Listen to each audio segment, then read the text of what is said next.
This time on Anime the Recap.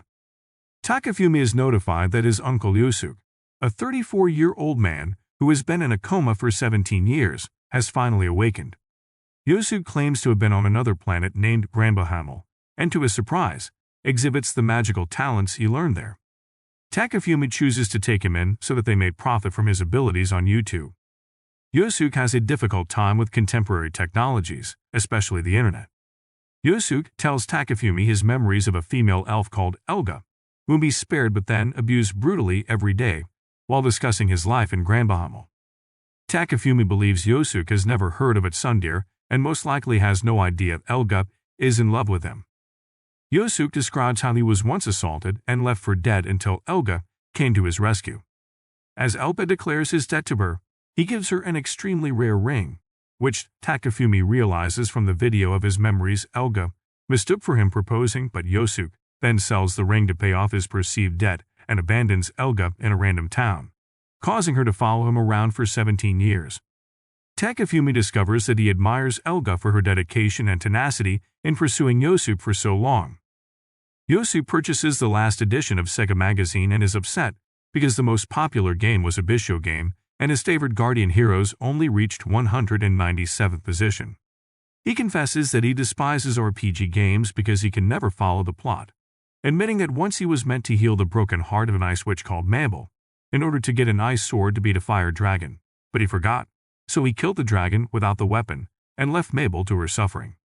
On New Year's Eve, Yosuke recalls Mabel visiting his room, inspired by his courage and eagerness to learn how to quit being a coward. He told her cowardice was acceptable, pushed her to become a NEET, and even rejected her offer of the ice sword because he doesn't like cold things. Takafumi runs across Sumika Fujimiya, whom he hasn't seen since he was a youngster. Sumika observes Yosuke reciting spells and feels he is insane and using Takafumi's kindness. Although Yosuke can read her thoughts, Takafumi demonstrates that he is nearly as dumb as Yosuke by believing he and Sumika are simply friends. Sumika is so irritated by their peculiar living situation that she resolves to take action. Yosuke must have 1,000 followers on his YouTube account or he would lose the ability to make money from commercials. Takafumi finds that Yosuke is losing subscribers due to his nasty remarks. Yosuke remembers visiting the city of Louveldrum, which is surrounded by a massive barrier. Yosuke shattered the barrier out of curiosity, merely to check whether he was powerful enough, and then swiftly mended it. Elga hid the fact that it was Yosuke who damaged the barrier in return for a date, but Yosuke fled, feeling she was blackmailing him. Sumika starts to spend time at the apartment. Yosuke has exceptional insight into Sumika's affection for Takafumi, so he changes into a duplicate of Elga and pretends to be Takafumi's aunt in order to provide feminine advice, but he is revealed by Takafumi, who insists on filming a new YouTube video. Yosuke used magic to project Takafumi's memories of Sumika, revealing that he only recalls her as a nasty tomboy and bully, in contrast to Sumika's recollections of a beautiful childhood relationship. The Elga video is seen 200,000 times in minutes, which disgusts Yosuke since his viewers prefer elf females to his gaming videos. But Takafumi is overjoyed when they get a large sum of advertising money from YouTube. Sumika is upset after rewatching more of Takafumi's childhood memories, which all depict her as a rude tomboy. Yosuke unintentionally freezes Sumika with ice magic while Takafumi is out shopping. Yosuke respectfully leaves Sumika to wash, but Takafumi arrives and finds her nude. Takafumi is tempted, but he is so dumb that he chooses to apologize by having Yosuke delete his memories. Takafumi feels Sumika is simply being a nice friend when she abruptly stops him. Sumika tells that today is her 20th birthday, so Yosuke shows them his 20th birthday recollection, in which he is alone at a festival but runs into Elga. Elga was astonished yet pleased when Yosuke abruptly started guiding her to his room. Takafumi and Sumika are saddened to see that Yosuke was too intoxicated to walk and was just using Elga as a crutch to go back to his room, where he locked Elga outside and went to sleep. Takafumi and Sumika observe Elga's eyes are swollen and red from sobbing all night, but Elga vows she will accompany Yosuke in the dungeon raiding the next day. Elga was injured by a poisoned arrow and knocked Yosuke unconscious, using a magic item to keep him from remembering anything, according to a recollection from the following days within the dungeon. Takafumi and Sumika, on the other hand, realize that the poison was an aphrodisiac, and Elga utilized the magical object to keep Yosuke from recalling her satiating her thirst. Yosuke recalls almost getting assassinated. Mabel attempted to murder him, and when he destroyed the fire dragon without her ice sword, she lost her life's purpose of guarding the sword since no one needed it anymore. She fled when the locals advised her to obtain a legitimate job. She resolved to become an explorer, heal her own wounded heart, and unfreeze the ice sword after Yosuke advised her to do what makes her happy. She collapses and Yosuke returns her to his room, where he also gives her a ring and promises to take care of her. His proposal almost healed her heart, and the ice sword started to melt until Yosuke stated that she should sell the ring since it is worth enough money to care for herself. Enraged, Mabel starts fighting Yosuke, but he restrains her until Elga, who is in another room, hears the ruckus and goes in, and decides to assist Mabel in freezing Yosuke. Mabel tells Elga, while he is immobilized, that her ice clan was created 400 years ago by a reborn Japanese samurai. His request was for the ability to slay God with the ice sword, and she thinks Yosuke is also Japanese. Takafumi inquires whether Yosuke got a wish, and he responds that he is doubtful. They travel back in time to when Yosuke was initially transferred and hear Grandpa Himmel's deity speak to them via a pre-recorded message in Mandarin Chinese. Takafumi uses a translation program to discover that Yosuke had accidentally desired to comprehend Grandpa Himmel's language, therefore squandering his request. Yosuke utilizes this talent to speak with a party of adventurers who mistakenly believe he is an orc, only to discover that he is merely an intelligent orc. Takafumi and Sumika, disillusioned with his narrative, leave watching and go get some coffee. They can see from Yosuke's initial recollection that he was sold to a freak exhibition by those explorers. He spotted a beam of moonlight in his cage that turned out to be the spirit of light. Takafumi discovers Yosuke's linguistic talent allows him to converse with spirits, giving him a tremendous amount of power. Yosuke escaped his cage and liberated all the animals at the freak show, but since they were wild, he was obliged to murder them. He then encountered Elga and protected her from a dragon, but he undressed her believing she was wounded, overpowering her.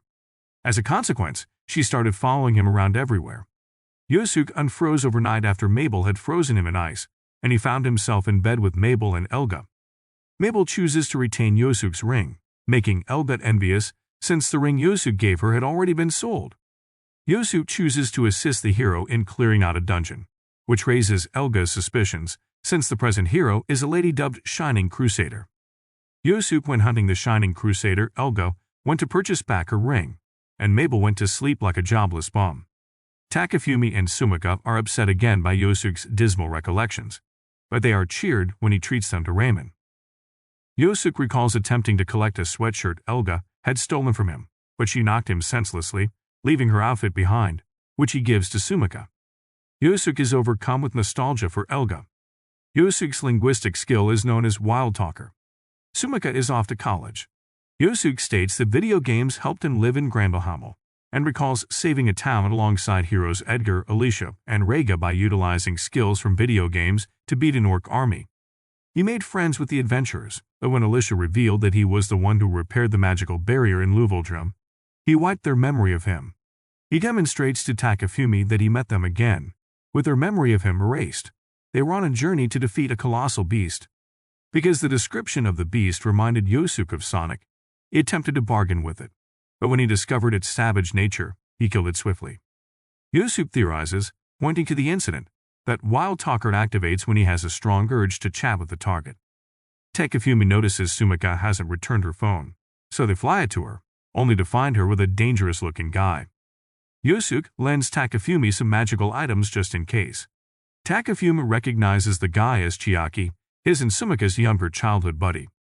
Sumika is ashamed when she finds Takafumi is willing to protect her from a potentially dangerous delinquent, just as he did when they were youngsters. Takafumi, intrigued, uses magic to access Sumika's memories of the incident and discovers Sumika was really harassing other children and Takafumi only supported her because he became confused. Soei, Sumika's high school classmate, sees them together and is intrigued. Yosuke continues his narrative in Takafumi's apartment, revealing that Alicia was the Shining Crusader hero. Yosuke projected Alicia's memories onto the screen and discovered that she was granted the title of a hero for destroying an army of goblins, which was Yosuke's doing. Alicia recalled the magic barrier event but swore to keep it private, which helped Yosuke relax his vigilance. They headed to the labyrinth of deep darkness, where Alicia and others had wanted to explore and get the famous Wand of Salvation since they were children.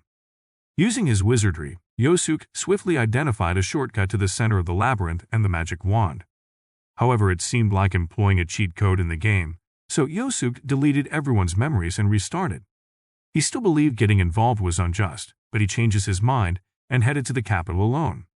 Takafumi, Yosuke, and Sumika discuss fans, air conditioners, and other forms of punishment in schools, which depresses Takafumi, so Yosuke continues the narrative. Yosuke believed that making Alicia a hero put her at risk, so he scanned the memories of a soldier to learn about the authorities and then teleported to meet them. He discovered that the commander exploited Alicia and others as pawns to get more military money. Yosuke attempted to discuss human principles but was unsuccessful, so he used magic to morph into his middle school teacher, who was unbeatable in debate. When Mabel entered the room, she and Yosuke used magic to make them seem to be fighting. When Yosuke saw Mabel had joined the knights, he got egoistic. Soldiers discovered the illusion and approached her when she lost concentration. High Priest used mind control magic on Mabel to attack Yosuke, but he was able to undo it. Yosuke asked the commander to trust in his troop and to avoid illegally raising military forces. He also pledged to assist when required and turned into a blaze dragon to demonstrate his might. Mabel lost her job not long after. Takafumi discovers in Japan that spirits are punishing him for making unreasonable expectations during his visit to Sumika's college. The greatest temperatures in Japan were recorded on one day in August. Due to the heat, Ojizen and Takafumi were unable to think clearly. They are successful in chilling the room with magic rather than an air conditioner, but the fish head they cooked as a gift to the spirits seems extraordinarily tasty. Ojizen knows this as a result of his earlier metamorphosis into a dragon as a result of his forced usage of magic. He is once again aware of the dangers of metamorphosis magic. He remembers how, even in another dimension, his soul was taken over, and he was unable to return after being converted into the mythical blazing dragon. Sue, Fujimiya's buddy, pays a visit to Takafumi's room. Sue at first assumes Fujimiya is involved in a shady religion, but she detects Fujimiya's amorous desire and decides to put Takafumi to the test. She shows his numerous photographs of Fujimiya in order to elicit his ulterior intentions, but Sue is scared when Takafumi insists on seeing a little guy in the photograph rather than Fujimiya himself. Meanwhile, on another planet, Ojizen and Elf visit a hot spring made by a Japan Bahamol transplant. Demons strike a hot spring resort on another planet. Ojizen, Alicia, and the others are compelled to battle, but they are unable to utilize magic due to the demon-sealing bird. Ojizen, who struggled in physical education as a kid, has his magic hindered and his fighting skills drastically diminished. Edgar and Rega, on the other hand, fight valiantly but are subdued by the mesmerizing beast. Ojizen attempts to fight back by summoning the power of Alicia's old magical instrument, the Wand of Salvation. Ojizen accepts a summons to kill a singing monster and travels to the forest. He encounters a massive creature and tackles it, only to learn that it is Mabel, who lives a self-sufficient existence in the forest. Mabel's singing voice in the massive ice sculpture she had created to keep people away had become feared as a singing monster. Mabel was so happy with the compliments on her singing voice that she suggested performing a song from Ojizen's home. Ojizen, overjoyed, teaches Mabel his favorite song. Uncle and his merry band met the Blaze Dragon, a shapeless beast Uncle wished to defeat. Alicia notices that the Blaze Dragon is immune to holy magic and has swift regeneration powers, making it immune to instadieth spells. It is unapproachable due to its close mental control. Uncle is perplexed and Edgar and Rhaegar admonish him for failing to consider the divine might of the Blaze Dragon. Uncle talks about Mabel's god-freezing sword, unaffected by Edgar and Rhaegar's revelation. Mabel, on the other hand, dreaded the Blaze Dragon and the sword was nearly melted. Despite the odds, Elf felt they could defeat the Blaze Dragon by outpacing its healing capabilities. The elf felt confident since her ancient sword could negate the might of the deified Blaze Dragon, and her forehead jewel shielded her from mental attacks. Uncle suggests using Mabel as bait, and she grudgingly approaches the deified Blaze Dragon, who tosses a boulder at her before Alicia rescues her with one of Edgar's sword moves. The deified Blaze Dragon is defeated by Uncle, Elf, and Mabel. Uncle rescues Elf from falling, and they become friends. Uncle ruins it by remarking that Elf has a nasty burnt aroma, which causes her to get uneasy and fidgety, prompting them to crash land. Elf tells Uncle to employ the deified Blaze Dragon's divine might, but Uncle has other intentions. When Alicia's troop rejoins Uncle and Elf, Mabel wants Uncle to compliment her. Uncle admits it would have taken 4 months and resulted in massive collateral harm. He bows and expresses gratitude to Mabel and the others. When Mabel and Alicia see that he isn't being addressed by his aliases, Uncle unwittingly reveals his actual name before Elf can respond. Uncle is thrilled, but Elf is bothered by the fact that they preferred his nickname. Uncle drops the divine might bottle as the elf pounds him gently, indicating his intentions to the curious elf. Uncle intends to utilize its warp energy to construct a portal to return home. Elf tries to smash the divine might bottle. Takafumi and Sumika were taken aback by Elf's response. Sumika then inquires as to whether Uncle achieved his goal, but Takafumi stops her, preferring to enjoy the suspense despite Sumika's fear that it would take 14 years to find out. Uncle casually states that he is a soloist and that it didn't take long. Uncle, to Takafumi and Sumika's surprise, serves ramen. Takafumi reflects on the year after finishing his ramen and heading home. When Takafumi Uncle returns home, the memory spirit portrays him shackled and in prison. Make sure to like, comment, and subscribe to Enemy the Recap.